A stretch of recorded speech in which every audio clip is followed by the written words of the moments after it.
menang di lapangan itu kan harusnya jadi momen buat pesta ya.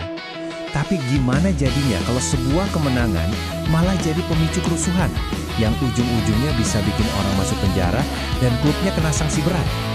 Nah, ini dia cerita di balik insiden pasca pertandingan Persib Bandung saat euforia seketika berubah jadi mimpi buruk.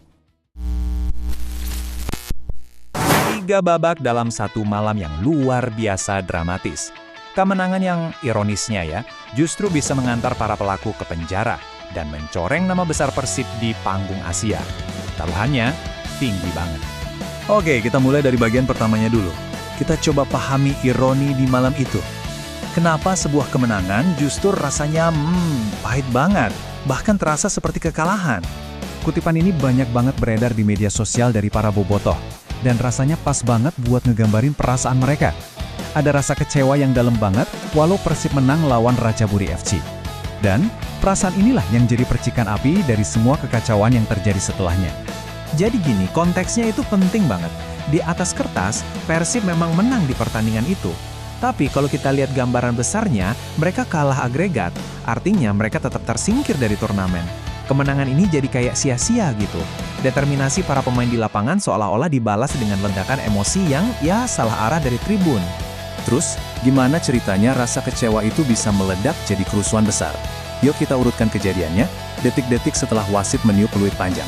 Ini semua kejadiannya cepet banget loh. Cuma dalam hitungan menit setelah laga usai, suasana langsung berubah dari kecewa jadi panik. Ratusan orang turun ke lapangan dan prioritas petugas keamanan saat itu cuma satu, ngelindungin wasit dan evakuasi tim tamu yang jelas ketakutan. Amukannya nggak berhenti di situ aja. Fasilitas stadion jadi sasaran. Pagar pembatas dirobohin, papan iklan ditendang-tendang sampai rusak, dan yang lebih parah lagi, ada laporan kekerasan fisik ke seorang juru kamera. Nah, ini udah bukan lagi sekedar luapan emosi, tapi udah masuk ke ranah kriminal. Setelah kekacauan sedikit mereda, fokusnya mulai bergeser. Bukan lagi soal apa yang terjadi, tapi siapa yang bertanggung jawab. Dan mulailah muncul wajah-wajah dari tengah kerumunan itu. Para pelaku ini mungkin mikir ya, mereka bisa sembunyi di tengah lautan manusia. Beberapa bahkan sengaja nutupin muka, tapi kan ini era digital. Setiap sudut stadion itu ada kameranya. Dan semua rekaman inilah yang jadi bukti yang gak bisa dibantah. Nah, dari kerumunan itu, ada 2 sosok yang paling jadi sorotan di media sosial. Dan yang mengidentifikasi justru sesama bobotoh. Satu orang yang katanya badannya besar, itu terekam jelas lagi manas-manasin orang buat ngerusak. Satu lagi ke foto lagi memprovokasi di dekat salah satu pemain. Wajah mereka sekarang ya viral di mana-mana. Oke, sekarang kita bahas soal harganya. Apa sih konsekuensi dari semua anarki ini?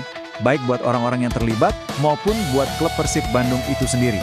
Ancaman penjaranya itu beneran, bukan main-main. Menurut KUHP kita, tindakan mereka itu bisa kena beberapa pasal sekaligus loh. Ada pasal 351 buat penganiayaan, pasal 170 buat pengeroyokan di depan umum, terus ada pasal 406 buat perusakan barang.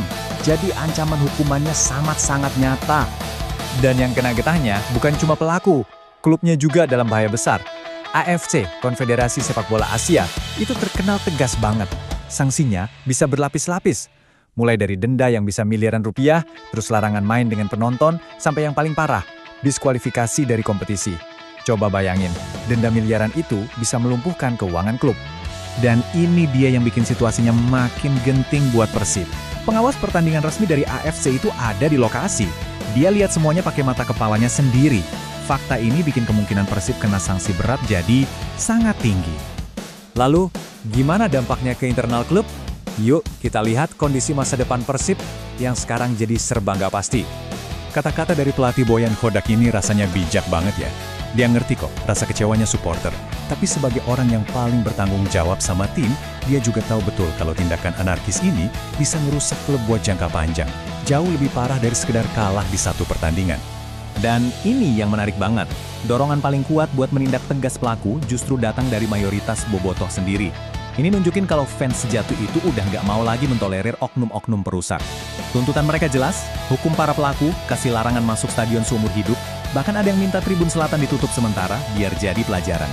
Jadi, ya, kita ditinggalkan dengan pertanyaan-pertanyaan besar ini. Apakah para pelaku bakal beneran diadili? Seberat apa hukuman yang bakal diterima Persib? Insiden ini jadi bahan refleksi besar buat kita semua tentang gimana caranya mendukung tim kesayangan tanpa harus melewati batas. Sementara bola terus bergulir, nasib Persib di panggung Asia sekarang dibayangin sama ulah segelintir orang di satu malam yang kelam itu.